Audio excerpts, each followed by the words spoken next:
नमस्कार, मी बोलते आहे नंदिनी अंकोलेकर. मी आज तुम्हाला दाखवणार आहे सोया कॉर्न कबाब. चला आता बघूया आपण त्याच्यासाठी काय काय साहित्य लागतं ते. सोया कॉर्न कबाब करण्यासाठी लागणारं साहित्य हे सोया चंक घेतलेले आहेत मी.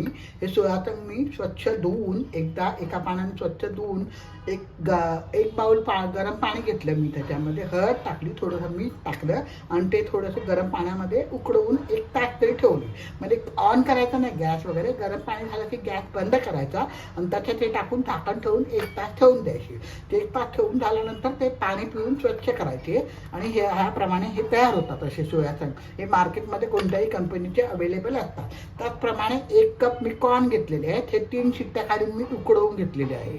1 वाटी मोठी वाटी मी डाळव्या म्हणजे आपल्या चिवड्यामध्ये घालतो त्या डाळव्याचं पीठ करून घेतलेलं आहे. 1 वाटी बटाटा उकडवून घेतला आहे.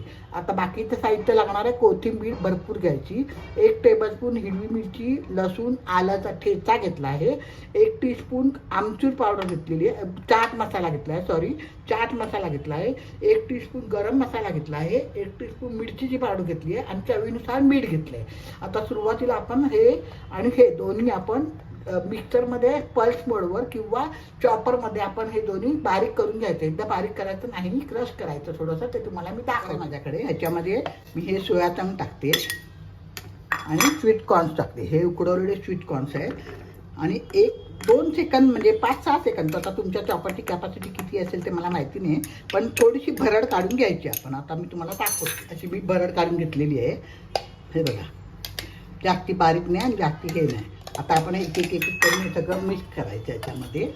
हे बघा, एका मोठ्या भांड्यामध्ये मी घेते आणि हे सगळं मिक्स करत जाणार मी. असे 2 घेतले आहेत मी. आता आपण एक मिक्स करत जाऊया सगळं. हे पहिल्यांदा मी आलं लसूण मिरचीचा ठेचा घालते, मग चाट मसाला घालते, गरम मसाला घालते, लाल मिरचीची पावडर घालते. लाल मिरचीची पावडर तुम्ही तुमच्या आवडीनुसार कमी जास्त करू शकता. चवीनुसार मीठ घालते. हा उकडलेला बटाटा घालते मी ह्याच्यामध्ये. हा मीडियम साईजचा एक बटाटा होता, तो उकडून मी स्मॅश करून घेतला आहे आणि भरपूर कोथिंबीर घालते. आता हे सगळं नीट आपण मिक्स करून घेऊया आणि जरुरीप्रमाणे ह्याच्यात आपण हे डाळव्याचं पीठ टाकायचं आहे.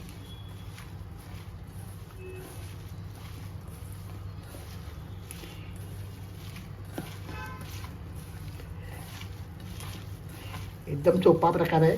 आता मुलांना सुट्ट्या लागल्या कारणाने काय काय खायला मागतात, तर असं करून दिलं तर त्यांच्या पोटामध्ये पौष्टिक पण जातं. तर तुम्ही करून बघा. माझ्या चॅनलवर नवीन असाल तर सबस्क्राईब करा, लाईक करा, शेअर करा, मित्रमैत्रिणींना शेअर करा. आता त्याच्यामध्ये मी थोडं थोडं करून डाळ्याचं पीठ टाकते म्हणजे ते बाइंडिंगला येतं आपल्या. या चमच्याने मी 3 टेबलस्पून टाकलेलं आहे. सगळं मिक्स करते नीट व्यवस्थित आणि हाताला थोडंसं तेल लावून त्याच्या आपण आपल्या आवडीप्रमाणे लांबट गोल गोल कुठलेही आकार देऊन कबाब करायचे. तेलाचा हात थोडासा ओला करून घेतला तेलाने मी आणि हे कबाब आता करायचे आणि शॅलो फ्राय करायचे आपण ती.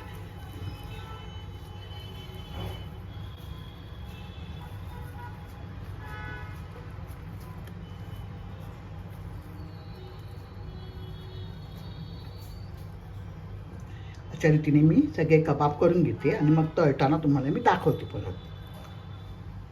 हे बघा, अशा रीतीने कबाब तयार झालेले आहेत. याचे साधारणपणे 8-9 कबाब झालेले आहेत. आता आपण फ्राय पॅन गरम करायला ठेवला आहे. आता त्याच्यात थोडंसं तेल टाकायचं आणि शॅलो फ्राय करायची.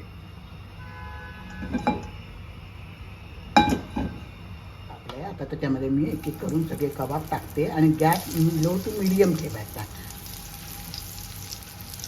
आपल्या पॅनमध्ये जेवढे राहतात तेवढे टाकायचे.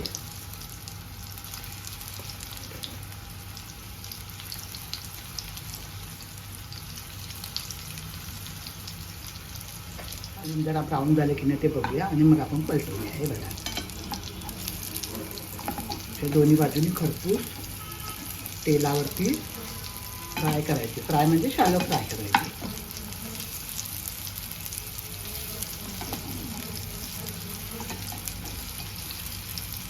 तर दुसऱ्या बाजूने पण थोडंसं ते ब्राऊन होऊ द्यायचे. कांदे खरपूस भाजल्या गेलेले आहेत. आता मी गॅस बंद केला आहे आणि आता सर्व करूया. चला तर.